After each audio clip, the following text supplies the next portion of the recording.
Hey everybody, this is Rydo and we're back to another recording of Hearthstone. Today is Friday, December 21st. We don't have too much to do here. Spectate a friend, and let's see if we can do that. To start off with, we'll just watch Tragic Master and hope he wins. As we always hope Tragic Master wins. And then we just have like a Spelunky quest, so we're gonna get 2 card packs on the Americas account, which that probably indicates to me that I should move really fast through the news today, because I think I have a decent amount of news actually today for some reason. First things first, I think we should mention that the Steam summer sale, not summer sale, winter sale is going on right now, and I made a video. It was a little bit of an awkward video. These sale videos, like, they become increasingly more specific to just me as I get to more and more games. I now have over 1,000 games. I got about 107, 110 games during the sale, which actually was less than my $300 budget. Now I am going to get the Sonic Humble Bundle, and I did buy Myst 3 and Myst 4 the week before, so those combined might put me slightly close to $260, $280 in games, which is still quite a lot though. Certainly I'm paying probably like 50 cents a game somehow, even though most of the games were not on sale for 50 cents. In fact, I'm recognizing more and more that the ones that are left on the list are getting closer to $5, minimum $2 per game, because I've filtered out a lot of the low cost but not that good level of quality games. 23 minutes ago, the end of the 2018 Steam wishlist cleanup number 21 aired on my channel. Game starting with S Part B.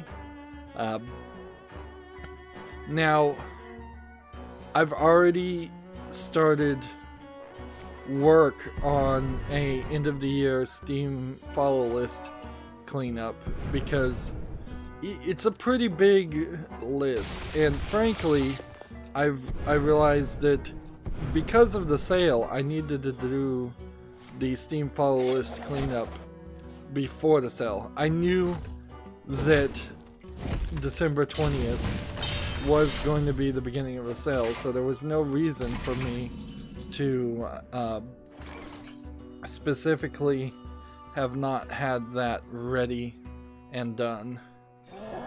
But that's really just an example of me dropping the ball. Yeah, I should have made a special video before the winter sale. I could have even called it the pre-2018 Steam winter sale follow list cleanup, or something a little bit less wordy than that. But because there very possibly are some games that should have been in consideration and should have been on the wish list before the sale happened that weren't. I doubt it really would have changed anything though for me, because most of the games I'm buying are still some pretty old ones. Some of them are still a lot questionable about whether I'd ever play them. A lot of them are games that I do want to cover, but they're hardly guaranteed to be played in 2019. That's where a lot of this just boils down to, hey, if I wasn't a YouTuber trying to grow a collection of games, the justification of buying 100 games as an average video game player doesn't make a lot of sense at all. I mean, it's a pretty impossible to justify idea. I don't think most gamers, even as much as I was playing before I decided to be a YouTuber, I don't know if I really played 100 games in a year's time. But there certainly is some catching up I'm trying to do too. There also Tragic Masters on the channel says, "Hey Rydo, smiley face. Hi Tragic." There's some purchasing out of fear. Like you can't buy the final season of The Walking Dead on Steam at all right now, and news will come up and we'll talk about it, where apparently, at least apparently, the final season of Steam is going to only be available through the Epic Store. So I don't know if that's going to be a timed exclusive or what. I don't think they know right now. Honestly, I'm not 100% sure that the Epic Store will be still running and being successful by the time the final chapters of The Walking Dead final season comes out. But I did want to get the other couple Telltale games. I spent some extra money buying a lot of LucasArts games that just showed up on Steam suspiciously right after Telltale went bankrupt. So I feel like we'll never really know, but it kind of felt like maybe Telltale being made up of previous employees of LucasArts, at some point they had some kind of option or right of first refusal to publish some of those games, and as soon as Telltale went bankrupt, Disney could just put them out directly on the Steam. And so the Indiana Jones, Zack McCracken, Maniac Mansion, each of these games about $2 when they really should have been about 50 cents, but they are somewhat recognizable of the Scum point-and-click adventure games, and so I went high on that. The two missing Monkey Island games, like Monkey Island 3 and 4, I went for that. It was just cheaper in the long run to buy a bundle of, I think, Eidos games, old Eidos anthology games. So that got me, like, Deus Ex Mankind Divided, I think, and Kane and Lynch stuff maybe, and several, like, older games that would have been AAA games or tried to be AAA games when they first came out. And, like, that was the big bundle. I could have bought some more Nancy Drew books, but I haven't really made any progress on that, so I decided not to. Unlike previous sales, let's see. Tragic Master, you caught me playing a gift-giving Shudderwalk Wintervale deck. Smiley face is what he said. Okay. So I don't know if that means that he's going to not be able to win. It looks like he could win. In previous summer sales and winter sales, which really, even though Steam has an ever-increasing number of sales, like four or five a year, the summer and winter sales are the only ones that give trading cards, and that's really probably the only ones that are worth doing for the moment. Although there is, Valve News Network is questioning and saying that there's some rumors about flash sales coming back. If flash sales actually did come back, then there would actually be good deals. I could see with the increasing competition that is starting to happen for Steam, that flash sales might be a cheap and easy way to bring people back to the platform. But yeah, usually when I'm shopping on one of these sales, I get the list up to like $600 worth of games, and then I pull it back down and I start making the tough decisions and going, okay, first pass got it to 600, let's do a second pass, get it down to 300.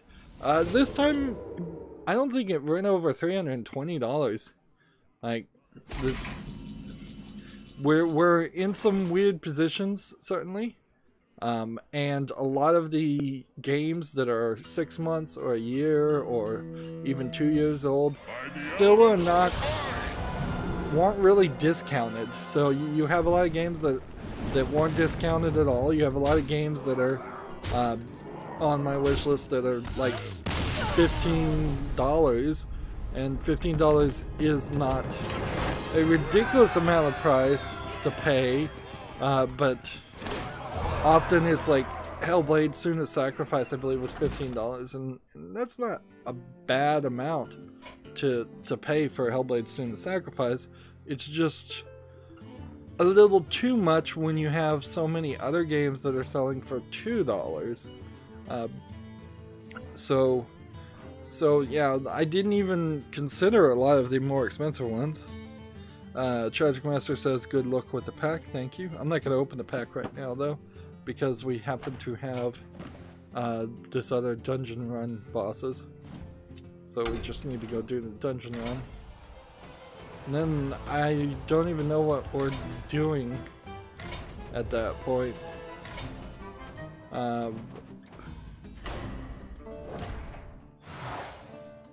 Let's see. Double my starting health.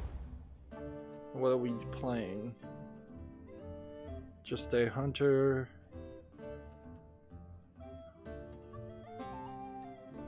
There we go. Yeah.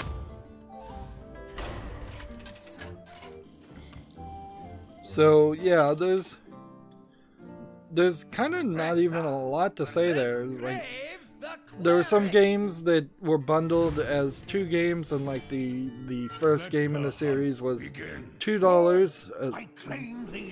A lot of them are. A lot of them were very, very much $2 instead of 50 cents. What else is there to really even say? Yeah, so like some of the bundles had games that were $8 for the sequel, but $2 for the original, and you still end up paying $10 for both games, which is slightly not what I'm trying to do if I'm trying to save money. So I took some games out of bundles to save money in the short run, possibly cost more money in the long run. I bought all of the Sega Master Drive games, Sega Genesis Master Drive collection, so I had already been given, or yeah, I think I'm fairly certain that like 6 of those games have been given away for free through the Humble store, and so I duplicated them. At that point, technically I guess I got the games for free, but also I kind of purchased them too. That brings up an interesting thought about disclosure. When you have a digital currency of sorts like this, and you get something given to you for free earlier, but then say the next day you buy the bundle that would have, well, it depends if the price changed, I guess. Technically, I guess it's easiest and best just to say you still got those games for free, even if you did buy the bundle that would have given you the games for the same, even if it was the same price. It's not really a decision I have to regret. It was like $10 to buy all of the Sega Genesis Master Drive collection. How many of those games am I really gonna cover? Very possibly none of them, but it does make it feel a lot better to have those games on your Steam account, so you can then go get a ROM somewhere and play those on an emulator if you want to. So, like, that's just more filling in a gap than anything else.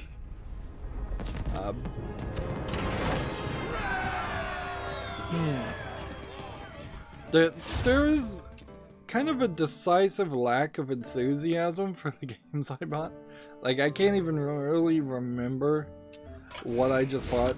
You can look on my profile activity if you can find it. I looked at it and it lists everything, but right now I'm because I was shopping all of yesterday, I wasn't recording Borderlands 2. Because I'm not recording Borderlands 2, I'm not making any new footage. I can't play a new game until I finish some of the old games, so there's a lot of stuff there. Like just a lot of awkwardness continuing down and committing to a path when there's so many games already.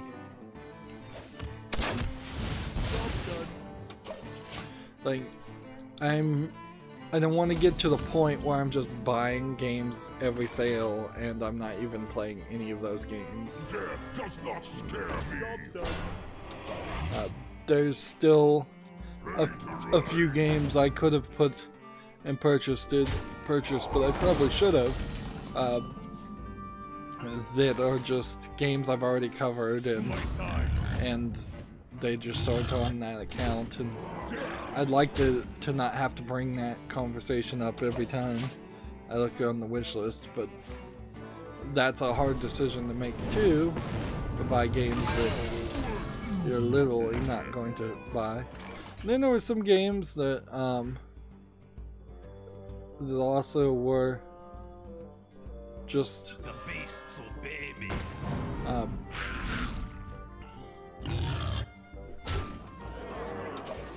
Like, some of the games are getting updates and there's some research that needs to be done. Like, I know the Stanley Parables is an example of that, where I'm not sure if the new update to the Stanley Parable in any way is going to be related to the let's see, to the release as it is, or are you gonna have to buy a whole new version, or are people who own the Stanley Parable going to get that as a free update? And so it might be the wrong decision to buy some games if you know an update is coming out. Let's see. Silence and destroy all enemy minions. Summon 7 boom bops. Wish I knew what a boom bot is, but I'm gonna take this because I don't think I've ever played that card before. And see, I only need like one more victory, and then we're done. The other part of the Steam winter sale is the trading cards, and apparently I have not been selling the extra trading cards that I had for badges that were at their max level of 5, except for winter sales and special sale badges. Regular game badges only go up to level 5, and so I actually have a lot of cards I could sell. Also, it turns out that maybe I'm finally starting to understand how you make a little bit of money on this, is if you turn a lot of these into dust. So a lot of the trading cards and well, if I'm gonna win, I'm gonna have to be real careful here. Yeah, a lot of the things you turn into gems, not dust, but it's basically the same idea. It's a third currency designed to confuse the issue. Like, you'll have an item that sells for like 3 cents, which will give you 1 penny because of the fees that Valve and the developer of the game that item is from works with. I must protect the sanctum. So Job done. there's a point there where, let's see. Let's just hope this works.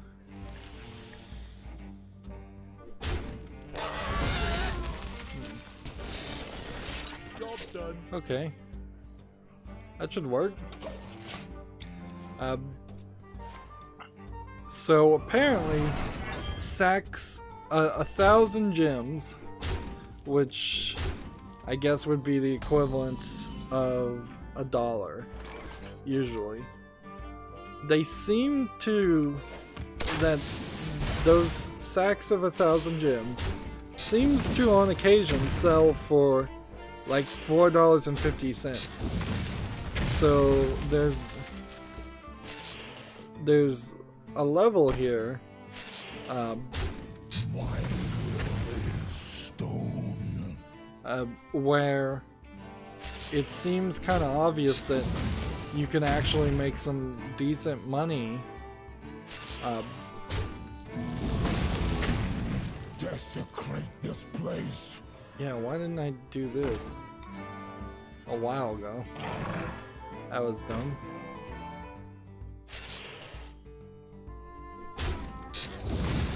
I probably wasted killing that one.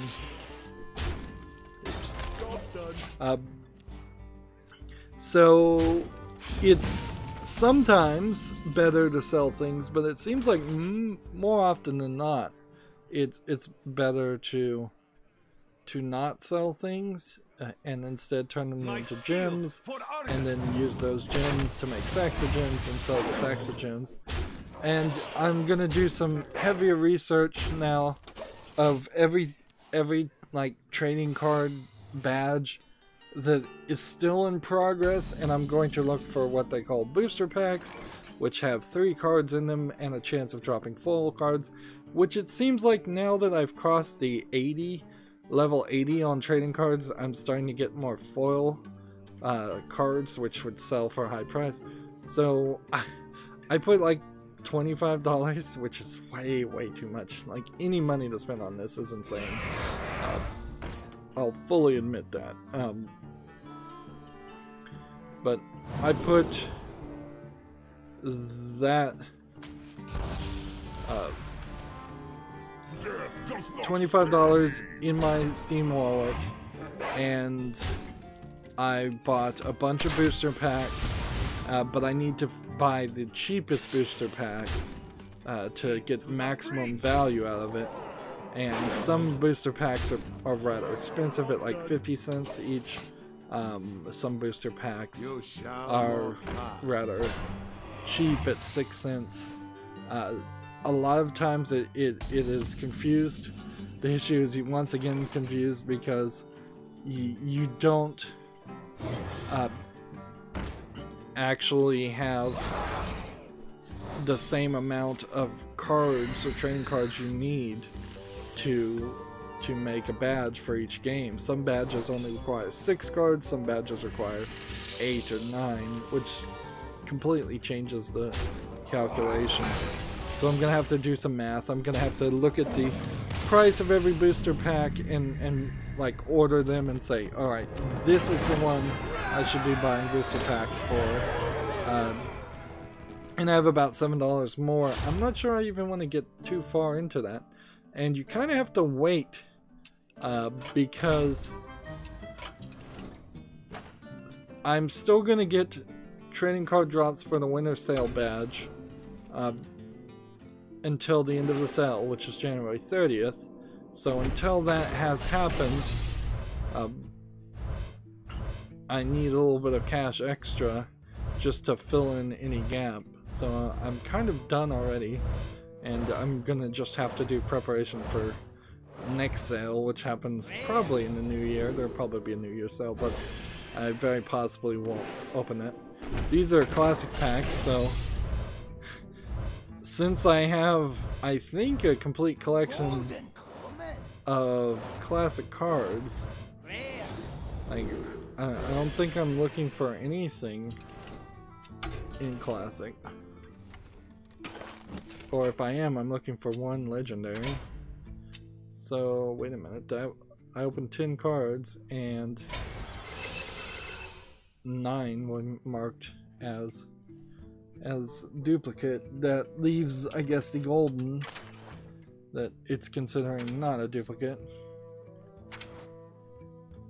I don't know if these are actually new cards for a different expansion.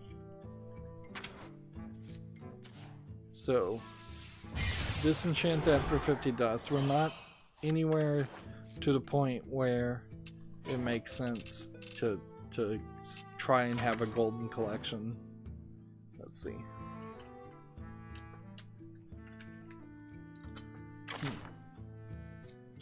Yeah, we are waiting for this is the only card. I think this is a new card that was added to Classic 2. It would cost 800 dust to get 2 of those. And that's all I'm missing as far as classic cards.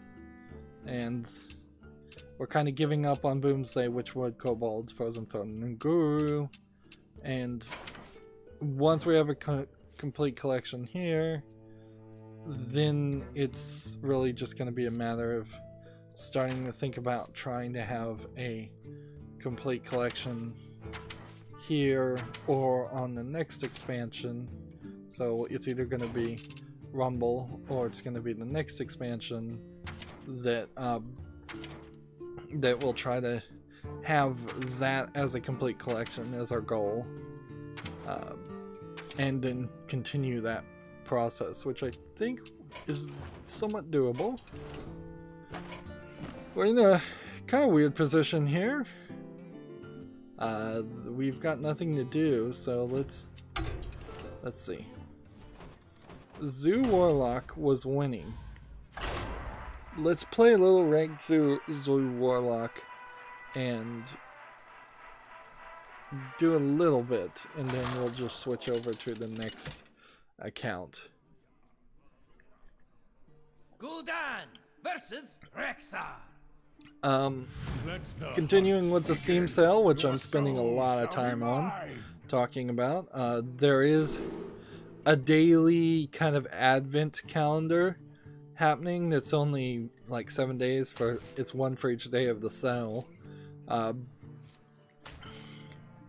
And so you can go back and click on the windows, the doors that you haven't clicked up until this point, but you click on it every day. You seem to get what seems like a kind of wide selection of, or at least a potentially wide selection of items. One of which seems to be items that you can consume and use as a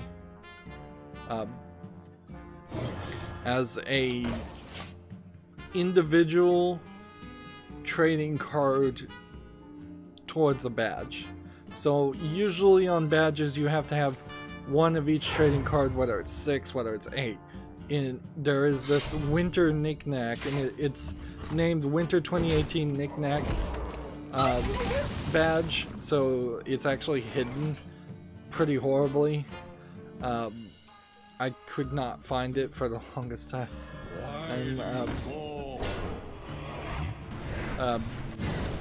So every item you consume gives you a little bit of XP. It doesn't seem like it's a great amount of XP, but otherwise you're just going to have these items that you can't use for anything else, so you might as well at that point consume them.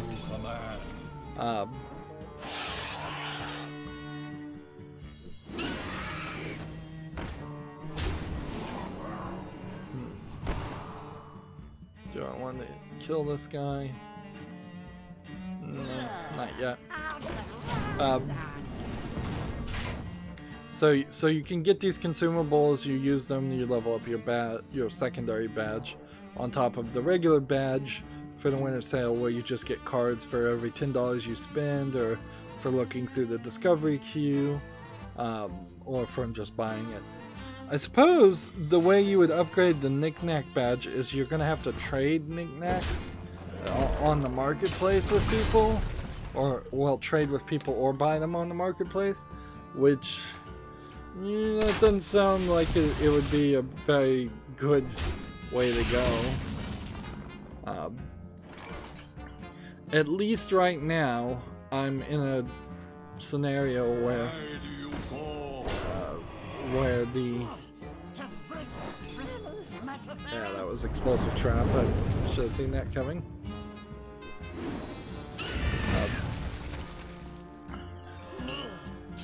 Yeah, right now I'm in a scenario where most of the badges progress that I'm making is through buying actual games, but it certainly would and could get down to the point where I'm not even buying games and getting trading cards and working on progress store badges. I'm just straight up buying trading cards. Ideally, like, it would be nice if there actually was a way to make some profit out of this. I don't know if there really is. It would be really, really nice with YouTube not paying anything. Like, if I could, at every Steam sale, somehow make and sell cards and make $200 or $300 every Steam sale, that would not be a livable wage or anything like that, but it would be, you know, a nice potential outcome. Of course, it is through purchasing games, so I'm investing hundreds of dollars to maybe in the long term make some money. I know the real money would be buying and trading Counter-Strike Go skins and stuff like that, but that's also some randomness and weirdness, and would probably require me to play Counter-Strike Go, so I'm not getting into that yet. I am very much into the thought, or would like to be into the thought, of what they call passive income, which is probably a pipe dream more than anything, but it's the idea that you set something up so that it constantly pays you. YouTube was supposed to be a passive income of some sort, because the idea would be I'd make the videos, and then while they probably wouldn't make a lot of ad revenue, they would always make a little bit of ad revenue, because there'd always be some random new person watching a really old video of mine. Of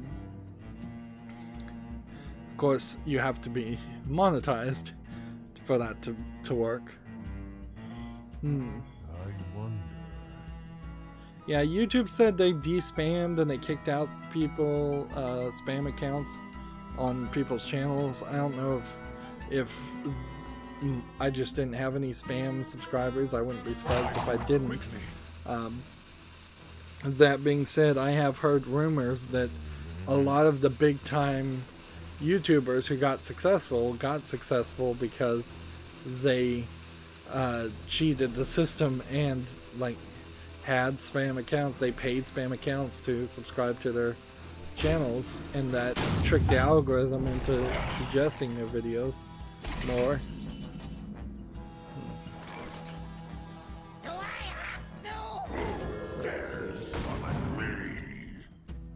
Your soul is mine.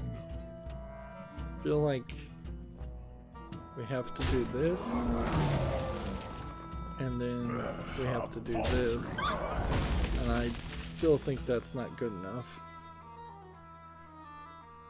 So let's draw a card and die anyways.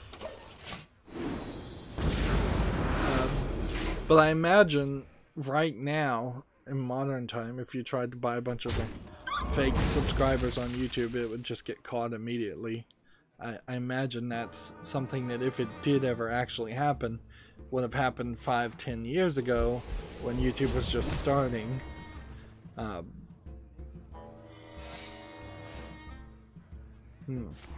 We're in a weird position with a lot of websites. Certainly, it's people don't want to be on Patreon anymore, so where do they go? People don't want to be on Facebook, so where do they go? People don't want to be on Twitter, so where do they go? The answer of where do they go has yet to been really answered for any of them, so everybody just gets stuck with these terrible services, and it seems like in a lot of ways a lot of the internet is turning into your cell phone companies. It's like, well, nobody likes Verizon, so let's go to AT&T, but wait, no, I don't like AT&T either, so let's go to Sprint. But wait, no, I don't like Sprint either, so let's go to T-Mobile. And it's like, well, I don't like T-Mobile either, so where do I go? It's very, very possible and easy to have legitimate problems with all four of the sort of main cell phone companies in the United States, and then you're left with these third-party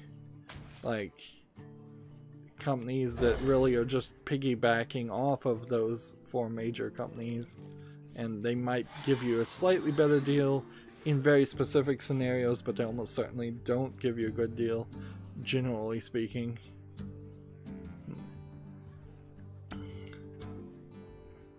I guess, usually I say this earlier in a stream, but I guess at this point, we are just gonna have to rush through the news, and I am probably going to do, I'm not gonna, I guess, guarantee it, but I'm gonna think about doing a secondary video today, a secondary stream to do the Steam follow list cleanup, because I've got all those pages open now and I want to just close them. So we should probably just rush through this and move forward. As you command.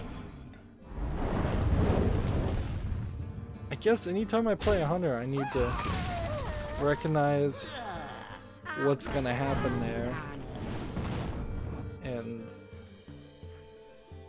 not mess up as much. So we've got this game on Steam called Jailbreak Lockdown, which looks like it's a low effort Prison Architect clone. Well, at least looks like it from that screenshot. There's nothing here that really looks interesting. From Hi, I'm Alec Games, $4.24 discounted. Yep, nothing here looks particularly new or unique. Feast of Wintervale. Why did I do that? This is just another explosive trap.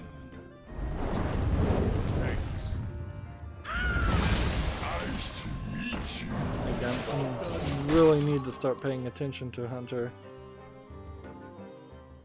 Let's see, we have a game on Steam called Beasts of Bermuda. Let's see, dinosaurs apparently. This doesn't look bad. I guess this is the Bermuda Triangle. I guess there's a certain logic to making a dinosaur game. This is early access, so I'll put it on the follow list. Happy Feast of Wintervale. Let's go ahead and squelch this guy.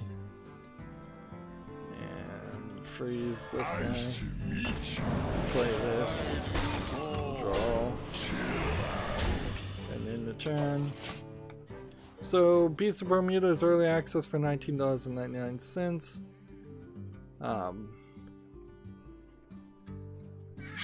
I'm looking at this early access. There is a section that says why early access.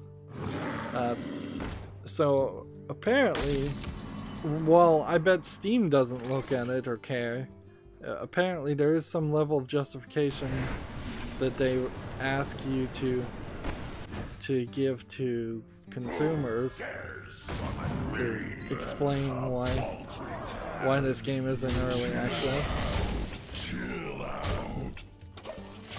I'll put Beasts of Bermuda on the fall list. Now the fall list cleanup is going to be different. Like, because I went through it already once. I took out anything that still doesn't qualify, so it doesn't have 20 reviews, whether they're positive or negative. Anything that's still in early access, even if it does have 20 reviews. But even at that, and that was a lot of extra work that I did off screen, there's a pretty considerable amount of games to look at and say, hey, does this I need to make a decision at this point. Does this get promoted to the follow list, or do I decide I don't want to play this? So it won't be, I won't be able to cop out at all. I'll have to make the decision there and then. So it will be a probably longer experience. I thought Warlock was winning. What was winning if it wasn't Warlock?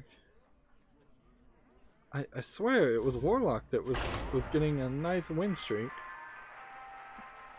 I played terribly there. Hearthstone tweeted out a crosswords puzzle. Like, I don't know particularly why. I imagine it is Hearthstone related crosswords puzzle. It's a picture. But it is, in my mind, pretty confusing as to why anybody in Activision Blizzard would spend the time to make a crosswords puzzle and make it fancy. Like, that just speaks to me of people in the working on Hearthstone that are no longer interested at working on Hearthstone. Which, you know, the whole thing about Hearthstone at this point is kind of up in the air and questionable, as they're drastically trying to make like meta changing shifts because their latest update didn't make the shifts that they, I guess, hoped it would have, and so they're putting out nerfs earlier than usual. Meanwhile, the rest of Activision Blizzard is crumbling around them, and most of the long-term employees of Activision Blizzard seem to be slowly leaving the company. So, yeah, I guess if Ben Brode comes out in a year and says, hey, I have a new card game, I wouldn't be surprised. And I'd be kind of happy for that. Not that I even am certain that Ben Brode was a major factor on making Hearthstone popular, which honestly that's about as much as I can say as far as Hearthstone. I don't know if it's particularly a great card game. It's just a popular card game, and popularity wins everything else. Like, you could say the same for Magic the Gathering. I don't know if Magic the Gathering really is a great card game, but it is a popular card game, and that's all it really needed to be.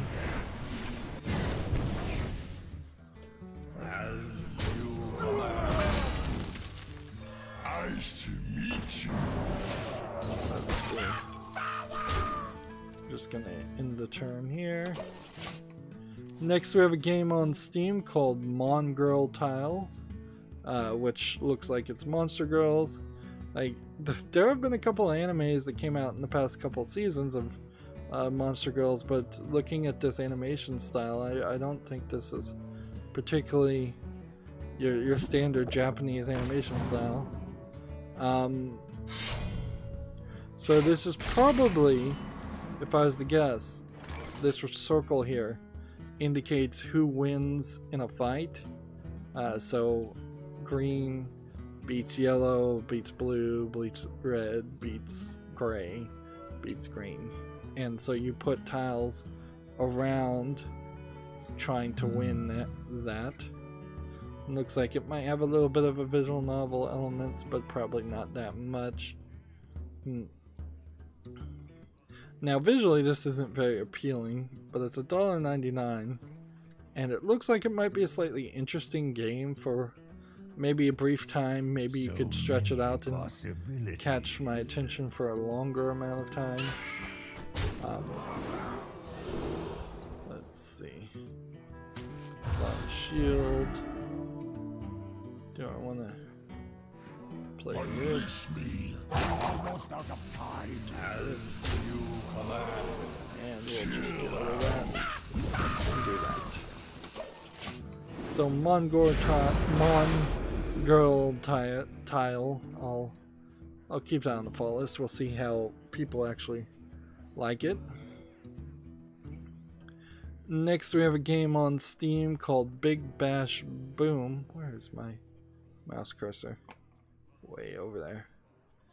This looks like it's a cricket game with a lot of flash on top of it. Like, yeah, it almost looks. I don't know. Do you do home run derbies in cricket? I don't think you do. I think you don't get home runs in cricket. I think if you knock it too far out of the field, it becomes an out. Like, a lot of flash here. I've come to realize and resolve, though, that I'm just not going to be playing any sports games. This game is $39.99. Like, I just will not be playing those type of games in the next year period.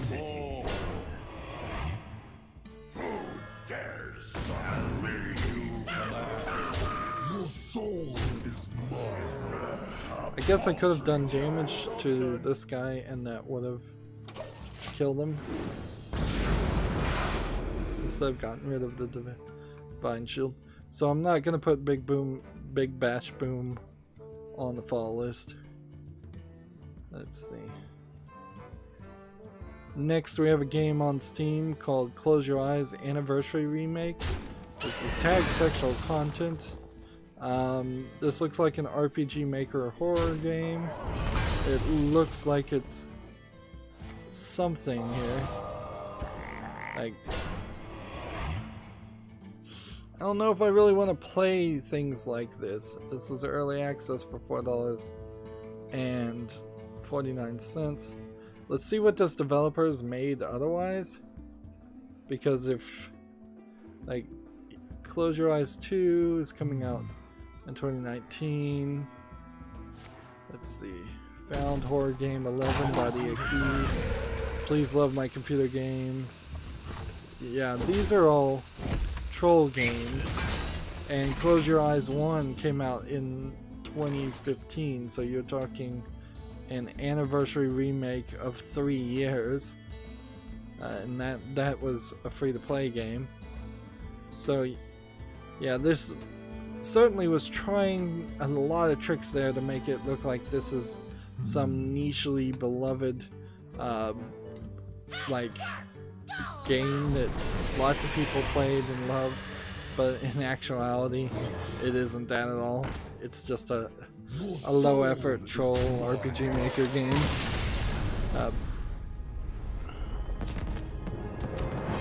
Let's see. Well, that's a victory, so let's stick with this until we lose. Gamasutra has an article. Gris, the game GRIS, has turned a profit after 1 week on sale, which is confusing, certainly, for every other game developer who wouldn't have turned a profit 1 week out of the sale. I am your nightmare. The only way I could see that that's really the case is, since Gris was all digital distribution, I'm fairly certain, is there must have been no pay involved for the development of Gris whatsoever. Or there must have been some major funding that didn't have to be paid back.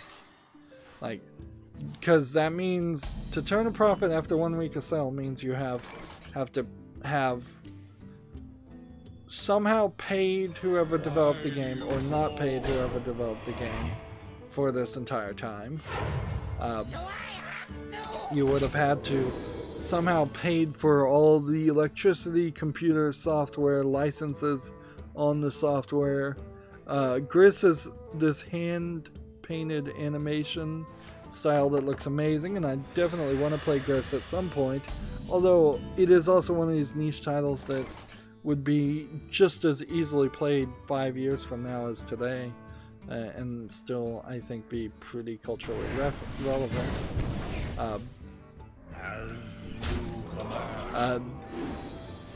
But that hand-drawn animation style, usually that comes with the high price tag of Photoshop and a tablet, or at least a scanner to scan hand-drawn animations in. So where did the money for that come from? Like, it is rather questionable, like, how you could turn a profit that way. I mean, that's not the normal in any video game at all. So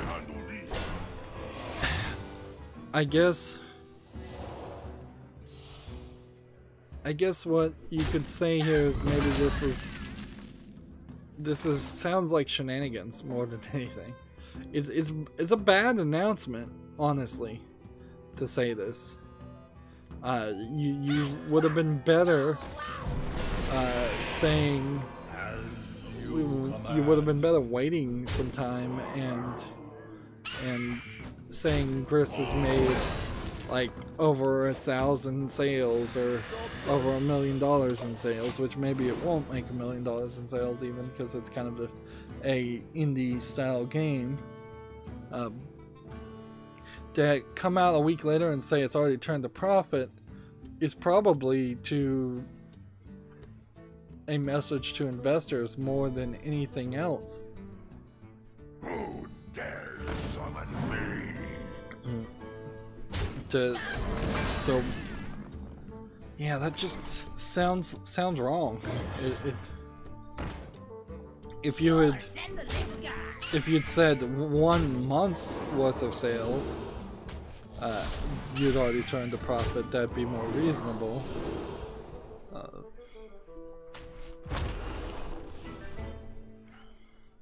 I shall meet you as you command. Do this.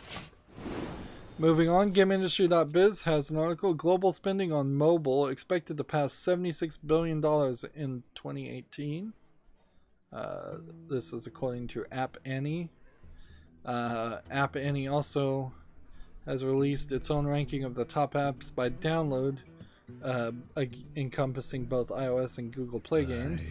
So the top 10 apps are Helix Jump from Voodoo, Subway Surfers from Cybo Games, PUBG Mobile from Bluehole, Free Fire from Garenia, Love Balls from Lion Studios, Rise Up from Sirkin Ozyalmaz, Candy Crush Saga from King, Happy Glass from Lion Studios, Sniper 3D Assassin from Fun Games for Free, and Kick the Buddy from Playgendary. That's supposed to be like Legendary and Play merged together. Compare that to the highest grossing apps on both mobile platforming. Like, that was 10 games. None of those sounded much like games, and I'm gonna mention that none of them sound like they're kind of Asian market style games.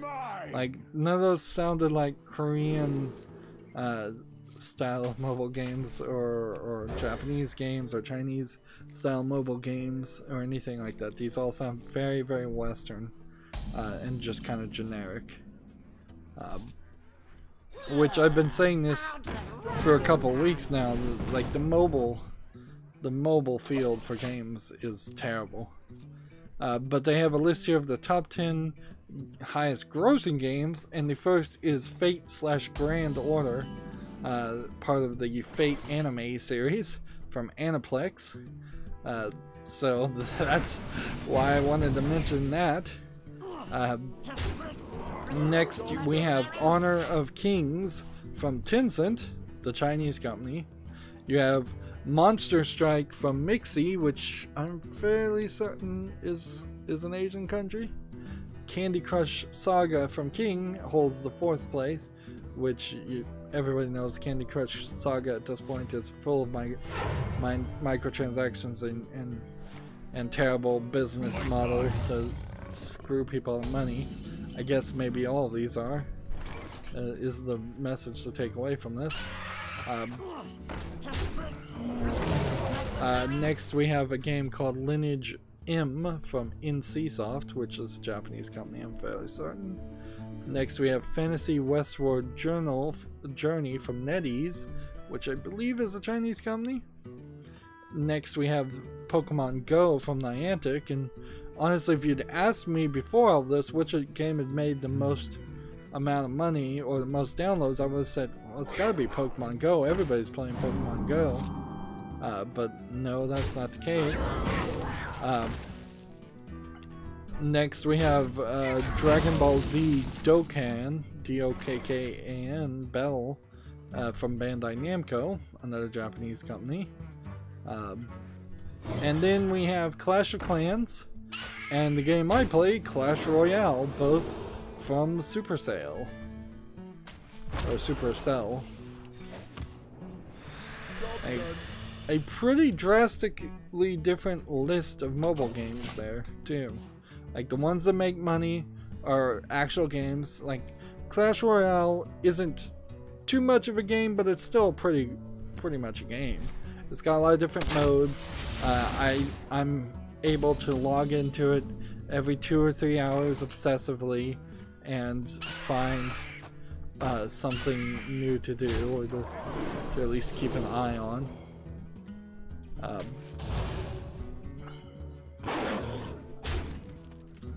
Let's draw a card. Clash of Clans, I imagine, is the same. Pokemon Go, again. Like, none of these games really are huge games. Nothing like Infinity Blade, which has now not been supported. But the list of the top grossing sounds a lot more like games than Helix Jump or Subway Surfers, which sound like very generic and basic things. Alright. If I played this, Unleash me. and then do this, then do this, if I can just get that Wind Fury, we can do this, and we can take that, and we can win. So the strategy keeps on going, the streak keeps on happening.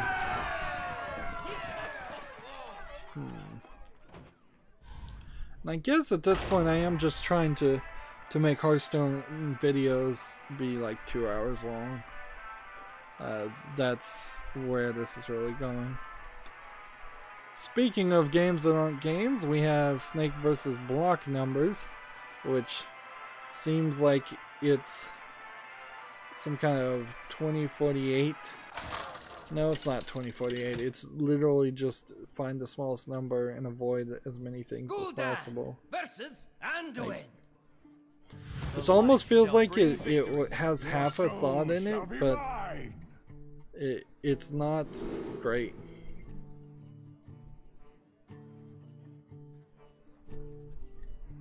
Like, yeah, 74 cents discounted. If there was more polish on this, and if I could understand whether you're avoiding the block numbers or you're aiming for the block numbers, the game mechanic with some more work, with some more polish, would keep my attention. But in its current form, I'm not interested. So yeah, that's not making it to the fall list. Next we have a game on Steam called Wave, which seems like you're basically doing a very similar game. You're just going back and forth avoiding things. We somehow ran into running into games just about avoiding things, which is kind of typical. This looks like your standard one screen Unity style game. It's discounted to 74 cents. Wouldn't be surprised if it's actually from the same developer as the previous game too. So yeah, that's not going to the list. Yeah, this is actually the same developer, because next we have a game called Maths Challenge, which, like, honestly, I'm not going to Steam, and I'm not going to trust any game on Steam that pretends to be educational like this, because they're all these like really low effort things. And frankly, an educational game should probably be a cell phone game at this point. 74 cents discounted. So let's just look at this developer. So Infinite Fail or Infinite Fall, Game of Life, Fly to Plane, Gravity Puzzle, Circle Pong. Some of these games are negative reviewed. Most of these didn't even get enough people to buy them to review them in the first place. Just a long list here of here's Snake versus Block numbers. Here's Wave. Like, he's just flooding the Steam marketplace with uninteresting, generic, bad games. Like,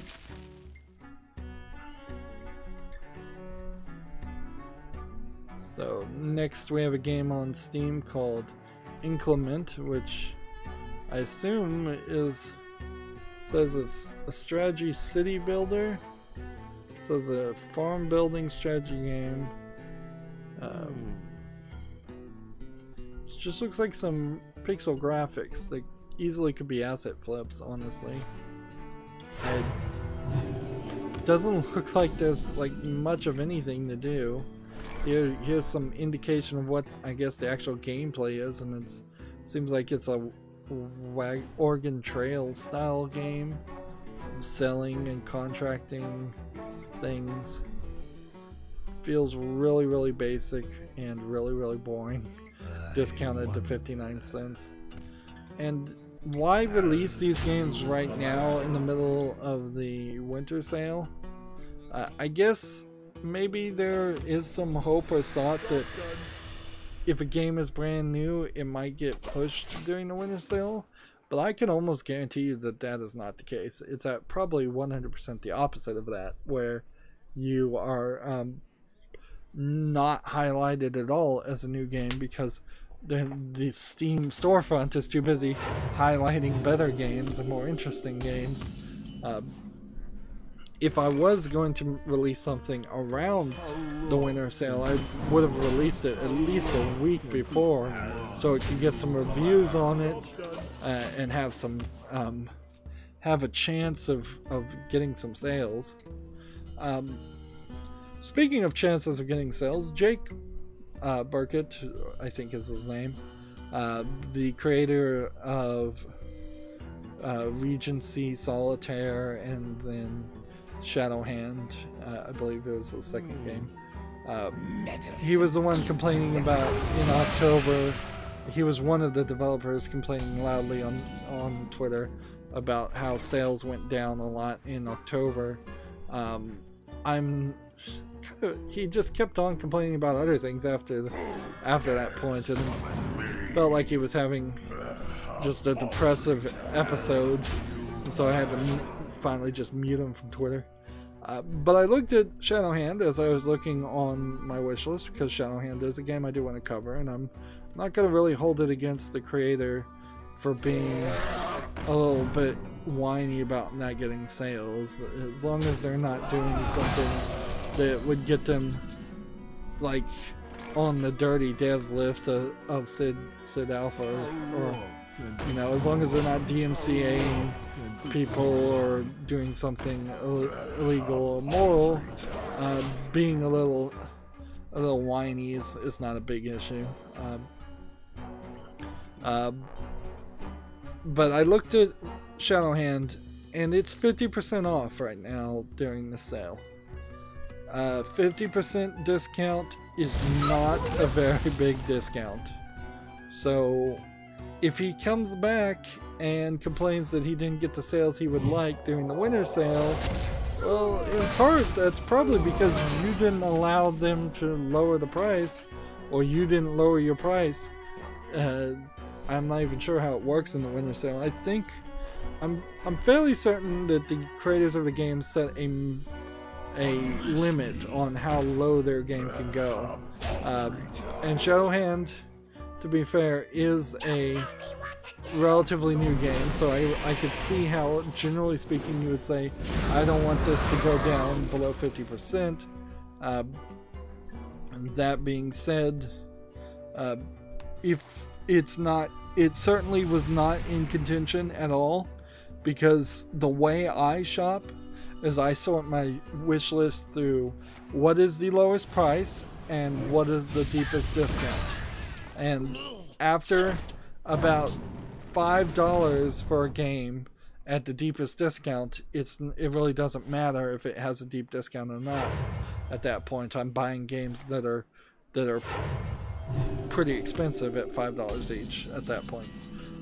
After the lowest price, I think I went through everything and just sorted, because I did want to consider to see if there was a potential, like, rather expensive game that would be worth it. I didn't really find anything. Cuphead was like one that kind of made some slight sense. Like, I was thinking about getting Cuphead, but Cuphead has this new DLC, so I'm kind of wondering if maybe there's going to be a Game of the Year edition when that new DLC comes out. And Cuphead was like $20, I think. So it was still, that was like one of the games that was expensive. Hellblade: Senua's Sacrifice, Cuphead. I think I did buy The Evil Within 2, although I'd have to double check just because I've already covered that.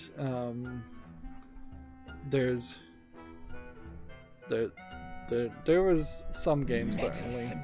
And then there's some games that are questionable too. Like, I have Mortal Kombat 10. Do I really need to buy Mortal Kombat 10 now that Mortal Kombat 11 has been announced? Did I ever need to buy any of that? I don't know. The wishlist is, since I'm not really buying any of the visual novels or the adult games, the wishlist is increasingly being full of those type of games. And that, I guess that will just be the way it goes, because that list is just not going to go away until, or if Steam ever allowed us to have multiple wish lists. At that point, I could put all the adult games on a secondary wish list, and then that would just leave a much smaller number. Like, I thought there was about 3,000 games on my wish list. Now it's down to 2,100. So either I did a lot more cleanup on the Steam wishlist cleanup than I thought I did, or I just bought a lot more games than I thought I did, which that doesn't make sense because I only bought like 100 games. So yeah, I probably removed about 800 games on the wishlist. And like Shadow of the Tomb Raider, another great example of a slightly too expensive game to really want to buy. Why do you go? So I didn't really consider that. A lot of games came out in 2018 or even 2017 that are still a little too expensive for what they are. And we really haven't been seeing a lot of great discounts on Steam. If the flash sales start happening, I might start taking people up on those offers a lot more, try to save some money while collecting as much. Let's see. I'm gonna take this and play this. And then I'm going to end the turn.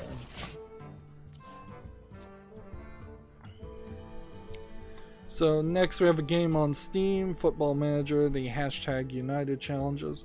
I guess soccer and cricket are starting a new season right about now because there's a lot of soccer football games coming out. This is like a mod for Football Manager 2019 also, so it's the same game. Your magic shall not save you. Killed my cart. As you command. That sucks.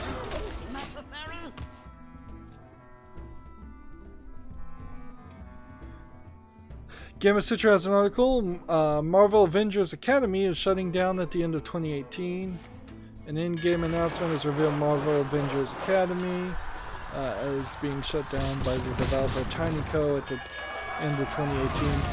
Players will no longer be able to make purchases or download the title after the year ended, although the game will still be available for play for existing owners until February 4th, 2019. So yeah, they're definitely shutting it down. This might be, if I can speculate, part of Disney shifting things around with Marvel and their games and how they're licensing out their games in general. I've even heard rumors popping up that they are even thinking about rebooting and resetting the Star Wars universe completely after Solo didn't make as much money as they would like. So, like, rumors like that probably are not to be believed, certainly, but, you know, Disney really needs to get Marvel to succeed on every field, not just the movies. And inherently, I think both Marvel and DC fail to succeed as comic book publishers, and that's a big issue in itself. I was... because I'm probably giving away all of my my DC comic trade paperbacks to a library, I was looking and seeing like what are the top 100 comic books just in general, just trying to see some lists like that, and the list is kind of pathetic. It really is. It's just things that I know of these comic book run series, and they're kind of good. Like The Killing Joke, for example. You know The Killing Joke is great. You know Watchmen is great. Like I do own Watchmen comic books, and I do think it's great. But nothing in these lists were amazingly surprising or different. So it seems like there's no new areas to travel or look as far as comic books go, particularly in DC and Marvel. There are more niche comics coming out and web comics around, but you have to really dig to find those. So yeah, like I don't even know what's going on right now in the Marvel universe comic book wise. It's probably not much, if I was to guess, and not anything that's super interesting. Let's do that. Do that.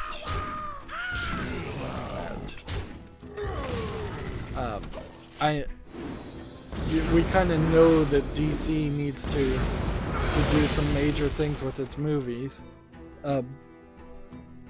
I guess what Marvel should do is they probably need to make half of their lines just the same story as the movies. that would be the best way, is just novelization of the movies. The movies are old, so it would be pretty easy to say, hey, we're gonna have you make a new series that's part of the Marvel Cinematic Universe that talks about the events before, during, and after the Captain America movie, and that'll be a year's of story. So that'll be like 12 or 13 issues that we'll put out, and then we'll bundle that with with something like a Blu-ray of the movies, and then it'll just be a tie-in advertisement. The fact that none of the Marvel movies didn't have kiosks selling comic books of Marvel comic books in the movie theater is ridiculous. It's just such a failure. DC could do the exact same thing. DC in particular needs to stop with Batman. Like, a significant amount of all the DC comics in the New 52 series, which is what I read, and now they've moved on to the Rebirth series, centered around Batman, and it's just ridiculous. Batman or the Bat family in some way. Let's switch over to the European accounts now that the streak is broken. So yeah, you could easily make a Constantine, Swamp Thing movie, or a Constantine or Swamp Thing movie. You can make an Animal Man movie. You can make movies that are slightly related to some of the characters that wouldn't even be recognizable as a DC character. And the DC TV series seems to do a pretty good job with that. So maybe it's just that movies aren't the right place for DC Comics.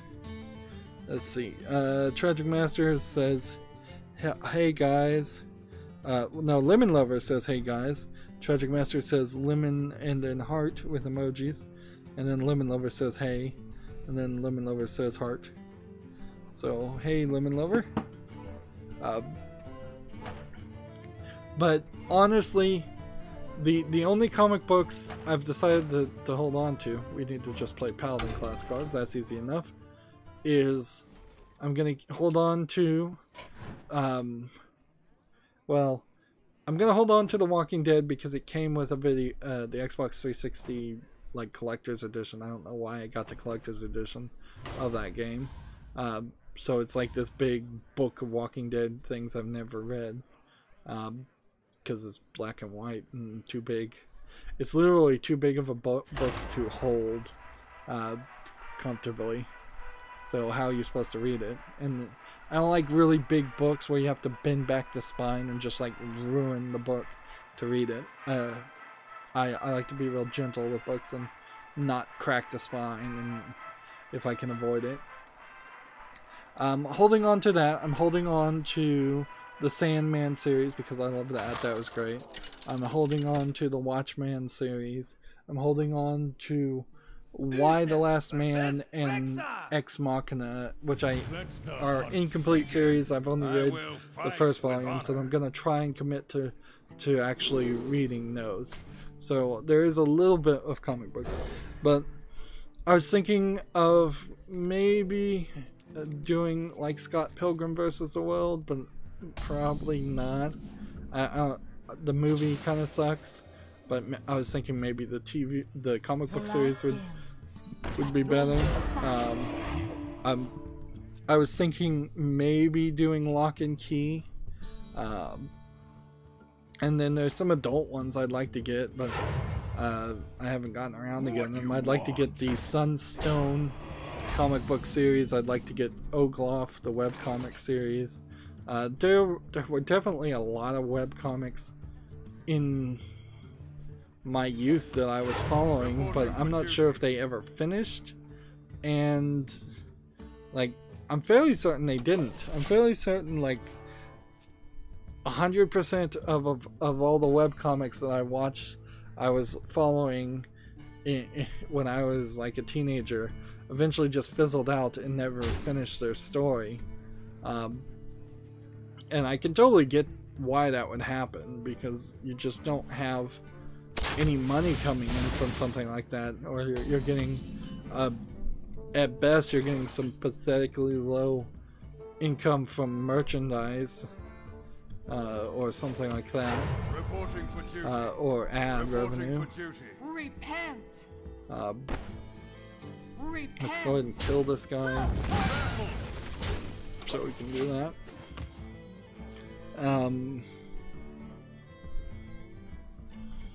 So yeah, and Ogloff and Sunstone are both examples of ongoing series, so they could also end pretty terribly.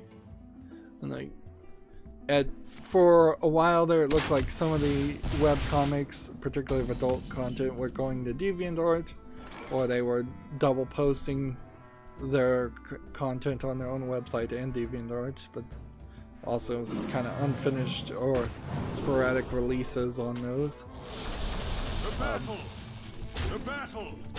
Are there like Transmetropolitan to kind of get away from adult comics is something I might consider. There's a couple. Witchblade is a long-running series, so I don't know if I really need to or would want to read any of those. But DC and Marvel in particular, I'm pretty much done with for the rest of my life. Wow, I got off topic certainly there. We were looking at the Kama Sutra article, Marvel Avengers Academy, shutting down at the end of 2018. I imagine Marvel Avengers Academy as a comic book series is also going to be, if there is a Marvel Avengers Academy series. Why am I playing Wild? Oops. Didn't need to be playing Wild.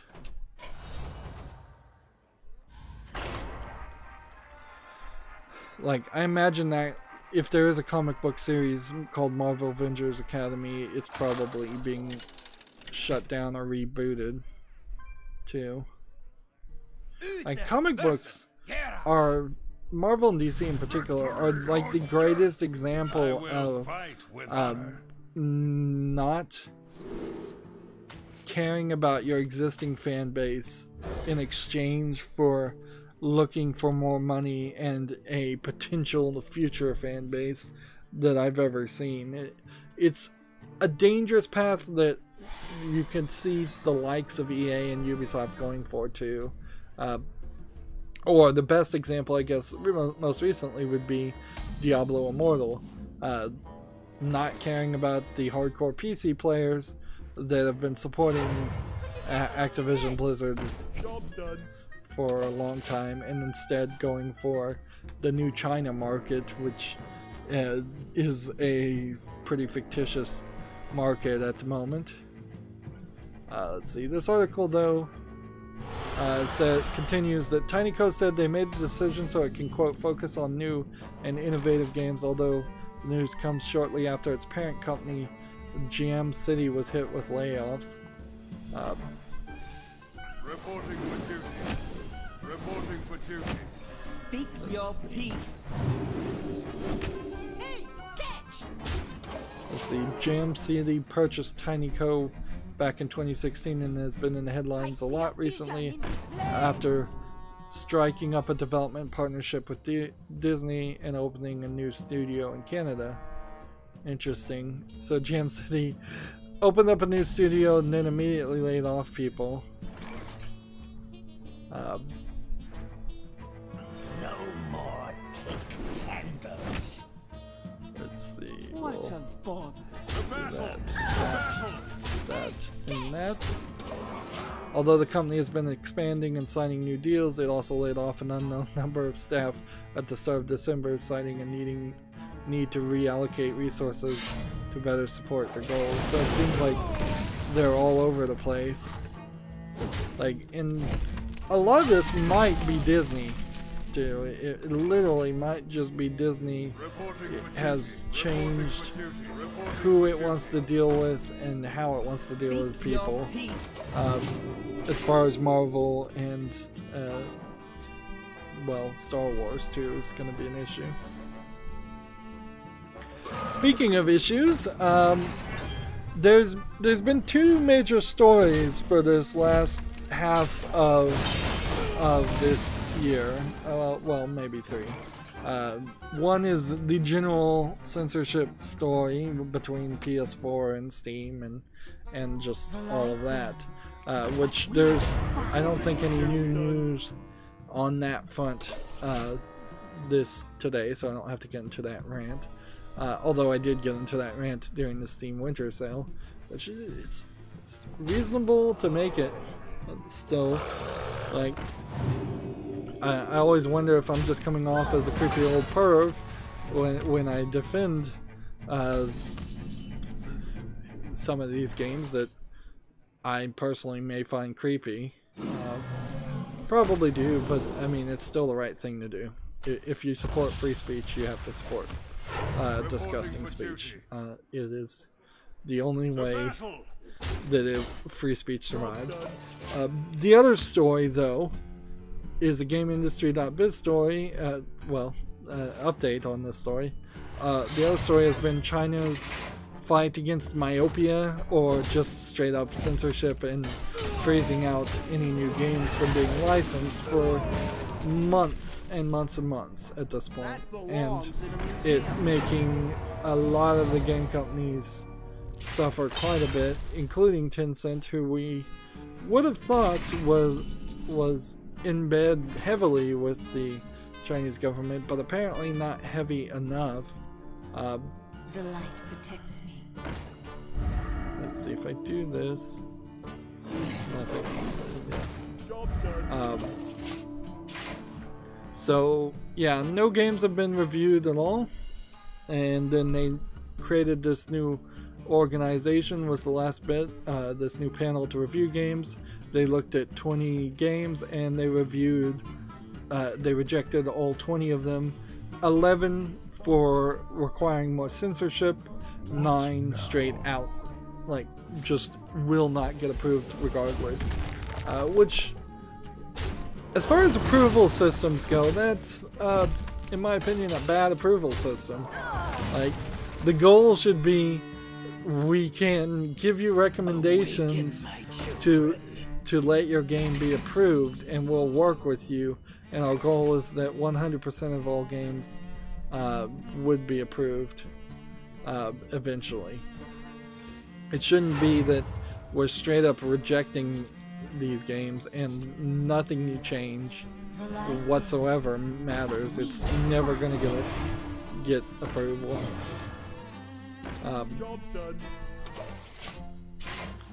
See, because I could see, let's say you didn't like in GTA, you didn't like the fact that there were guns, you didn't like the fact that you could do violent things with the cars, you didn't like that there was cussing, you didn't like that there was nudity and sex, which I imagine are in GTA 5, but I'm not sure.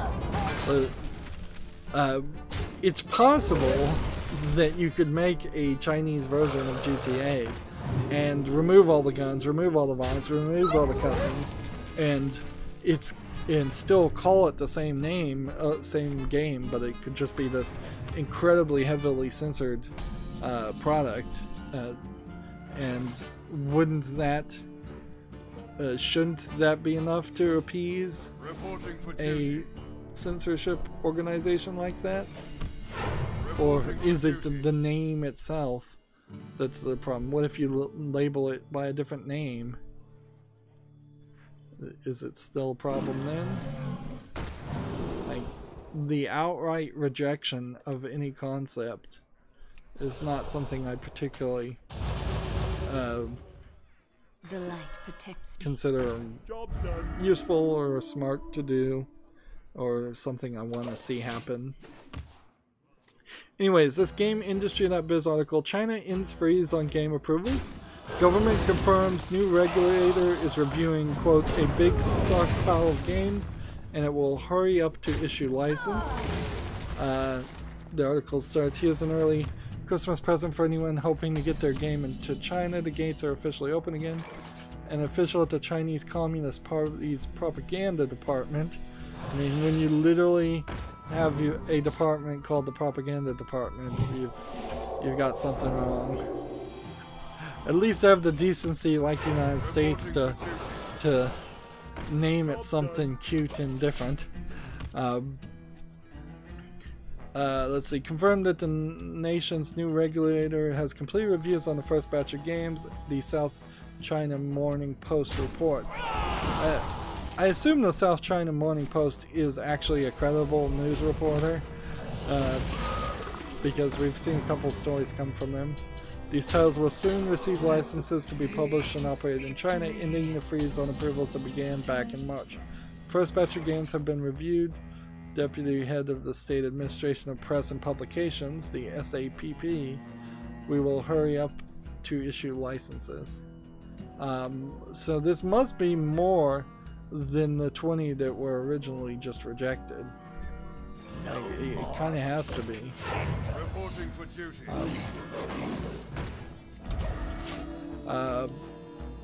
Quote, there was a big stockpile of games for review, so it takes a while. We will continue to work hard. We hope everyone can be patient. Yeah, and every day a game is not out that you had planned to have out is costing those companies money in share prices and just expenses of keeping employees employed.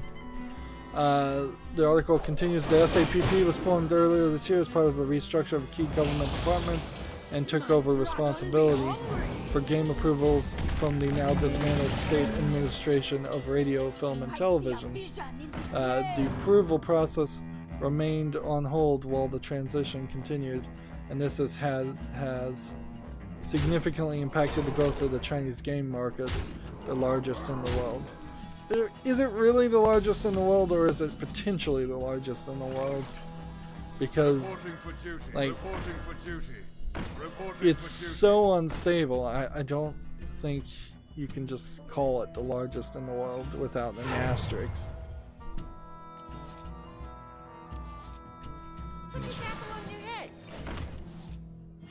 Reporting for duty.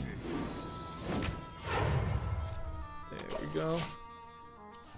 See, and I wonder if why, like, they don't ever really explain this in the story. They never explained why the old organization was dismantled. Did it approve too many games, or did they just want to get rid of some of the employees that worked there, or like what was the reason for the shakeup in the first place? Why did all of this chaos occur? Let's see. China is also, the story continues, China also recently formed an online games ethics committee to combat concerns over everything from addiction to monetization. And then there's an update. Reports are emerging that Chinese games firms have seen their shares rise on the back of the news of game approvals have resumed. Seeking Alpha reported Tencent's shares have risen as much as 4.6%, while the site later added that NetEase shares rose by 6.9%.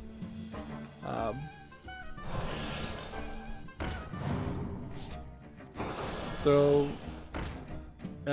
in the end, this is not one of those stories that is just done, unfortunately. We will have to see over the course of the next 6 months to a year whether games consistently get approved or consistently don't get approved, or how it works and how it goes, or how slow it is. Meanwhile, my recommendation to game developers is, unless you are a developer in China and you know that audience and that market very well, you should not be developing games to sell in China, and you should not be developing games for a Chinese audience. It's just not safe. Alright, do I want to break up the recording. Let's play one more game and then we'll consider breaking up the recording. Like, I need to rush. I'm taking my sweet time and I'm running out of things to do. Yeah. Don't move Rainbow Six Siege around and censor it just to try to sell it in China. Don't do that kind of ridiculousness. Like,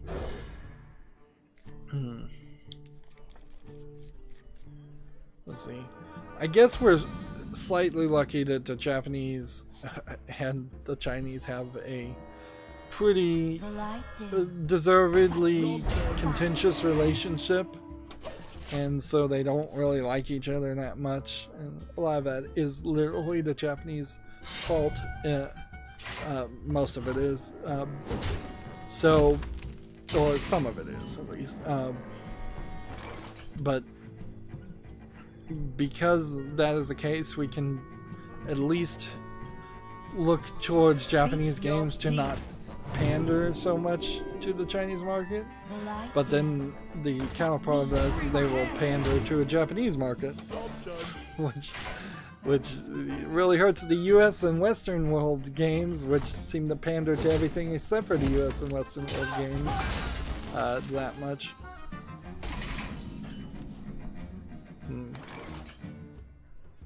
Let's see. I need to just attack because What a bother. this is probably explosive trap.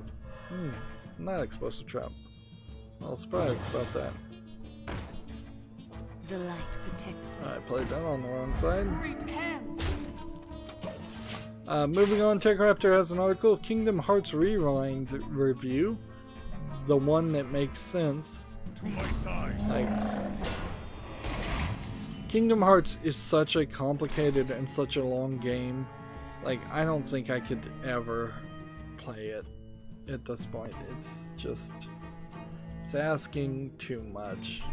Reporting for duty. It's, Speak your peace. I'm just gonna end everything here. Anyways, Kingdom Hearts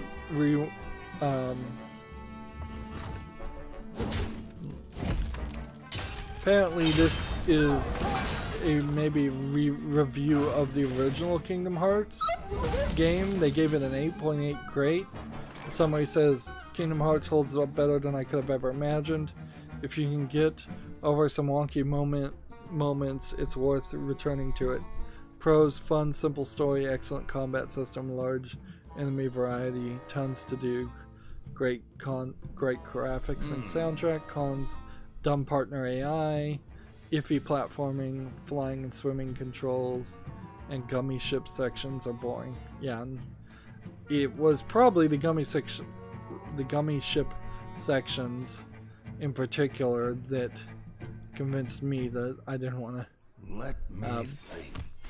Reporting for duty. I didn't want to go any further with Kingdom Hearts because I tried to play it. What a Definitely bother. tried to play To it. battle. Why did I do that? Why didn't I just use the Divine Shield? That was a dumb move. Not paying enough attention. I may fall asleep at this point.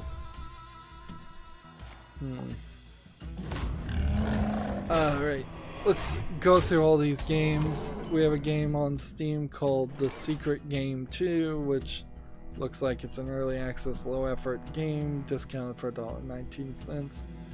And yeah, it just looks like an asset flip type game with just some random stuff. The Unknown Dev, let's see what else he's got. He's got nothing that's reviewed. Got nothing interesting there. Okay. Can I do this? So I'm putting all my hopes into Poisonous. Didn't work. There we go.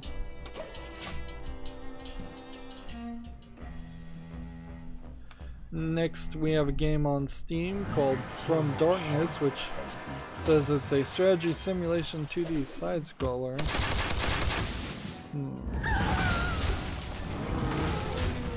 What is this really, though? Seems like you're this tiny little character with all kinds of things in front of you, so you're always going to be frustrated because you can't see yourself. Seems like maybe zombies follow you. Like, I'm just seeing no gameplay mechanic here. Seems like you might have a base. This just looks horrible. It's just, why have all this junk in front of the camera? Well, it's $8.99, and then they say it's still in development, but it's not tagged as early access, which seems dishonest. Yeah, this is not a game that I'm interested in. Reporting for duty. Job done. That turn.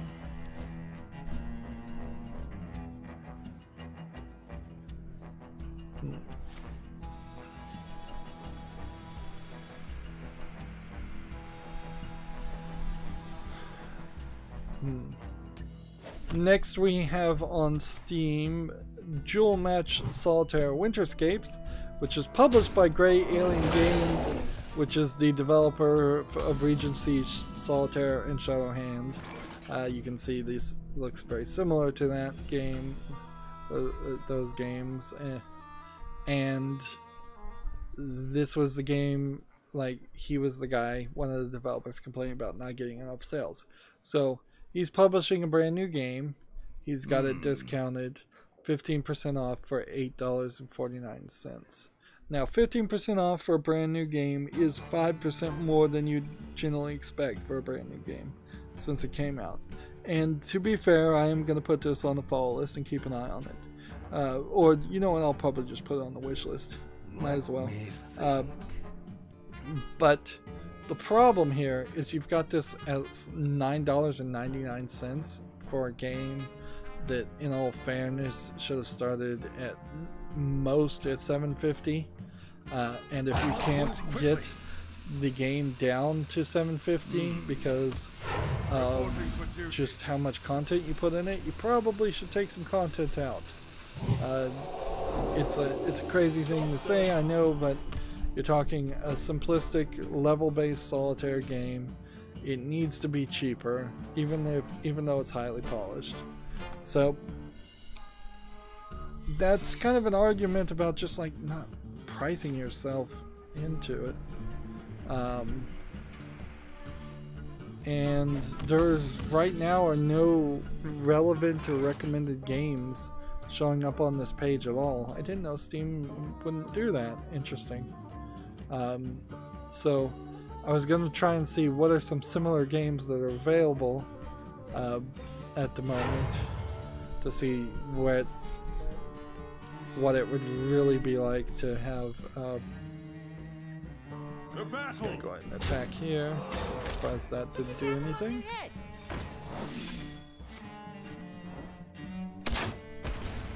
Sniped.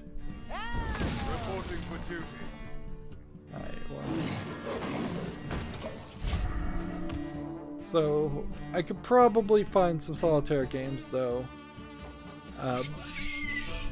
that are very close to 50 cents, if not maybe $2 for a good one, compared to $8.50 for this one. And there's really no timeliness on this. Like, yes, it's a winter styled game, so this probably is the time to sell it, but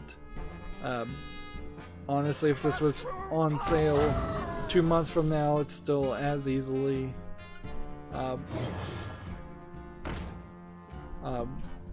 doable and playable as any other time. This game, for comparison, has 200 solitaire levels. You could easily have dropped it down to 100 and then charge half the price. Let's see, it says it has 12 additional solitaire variants, which seems like quite a lot. for these types of games. Take candles. Reporting for duty. Mushroom punch. Says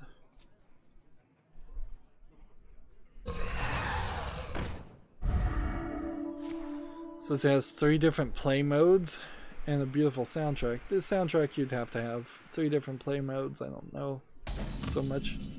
So yeah, I think you can definitely make an argument that there's just a level of too much polish on a simplistic game like that. For justice.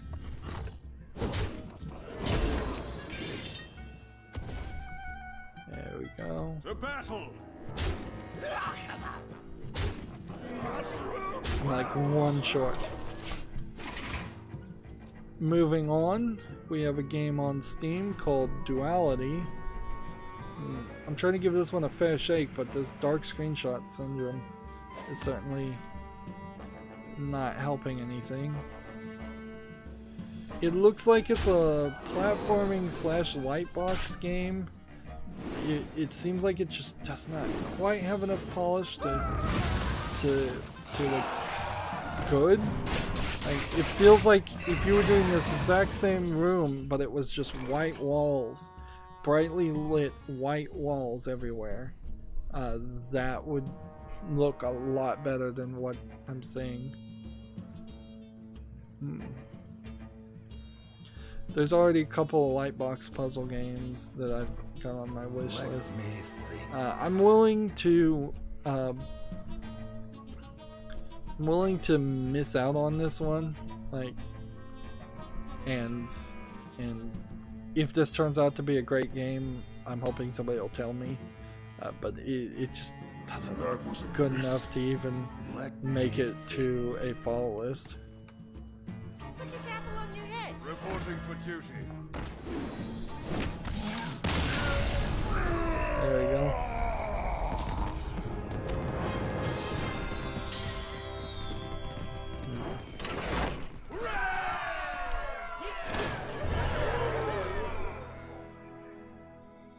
Okay, so we've gone an hour and 50 minutes. We've done everything on this account. We could try to continue playing, but I don't think, like, we could try the Warlock, and we may come back and do the Warlock and play some ranked and see if we can get up to rank 18. I still don't feel like I'm really gonna ever play enough to get up higher than rank 18. Splitting it between 3 different accounts just causes that to happen. Anyways, that's going to be it for this recording. We'll do one more. As always, I ask you to like, share, subscribe, comment, and watch every second of my videos. If you want to friend or follow me on any social media sites, there's a whole bunch of links down below in the description box. And if you want to support me even further, you can friend me on Steam right now while there's a sale, and gift me a gift card, or gift me a game off my wish list, or just gift me a game you'd like to see me cover. Or you can support me through Patreon. Thank you for watching. Have a good evening.